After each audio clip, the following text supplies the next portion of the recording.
I was there at the crucifixion of Jesus.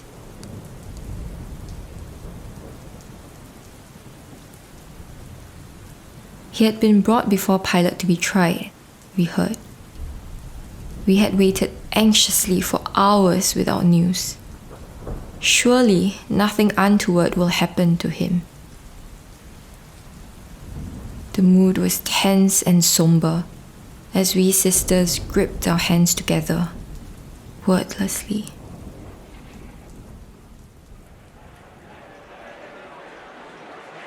A loud commotion broke the silence. Pushing past the crowd, we could not believe our eyes as we saw our beloved master and teacher being dragged out by soldiers carrying a heavy wooden cross.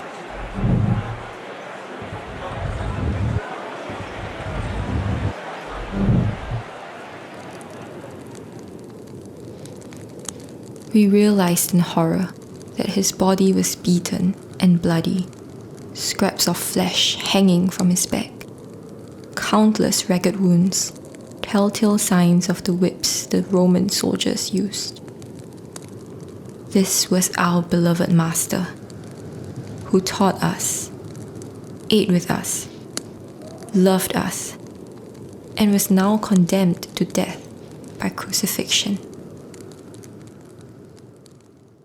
I howled in anguish, the cries of my sisters blending with mine, as the soldiers mocked and jeered him, as if the whole thing were a joke.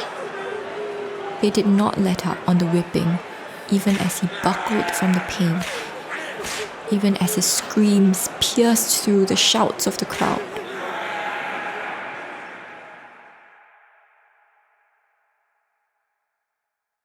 Anger melted into utter helplessness as I realized there was nothing I could do to stop them. The soldiers were indifferent, merciless, inhuman. Here was a man who had helped, healed, and showed compassion to so many. Yet his reward was to be executed, like a despised criminal. It can't end this way, I thought. Now that the cross has been hoisted up, we saw his pitiful form, blood running from his body, down the length of wood.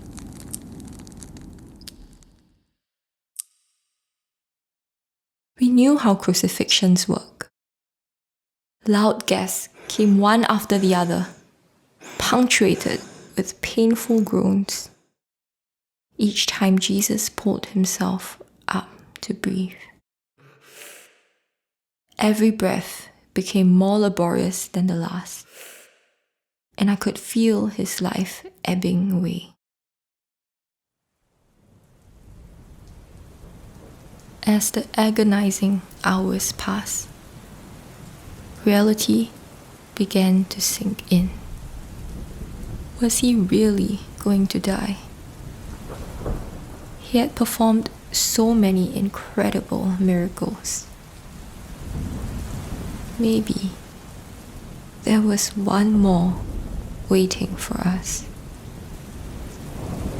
Maybe, just maybe. Please, just let it be. Please, just one more.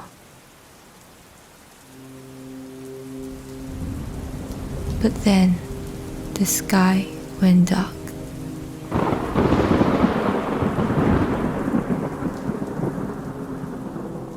He gave one last shout, and it was over.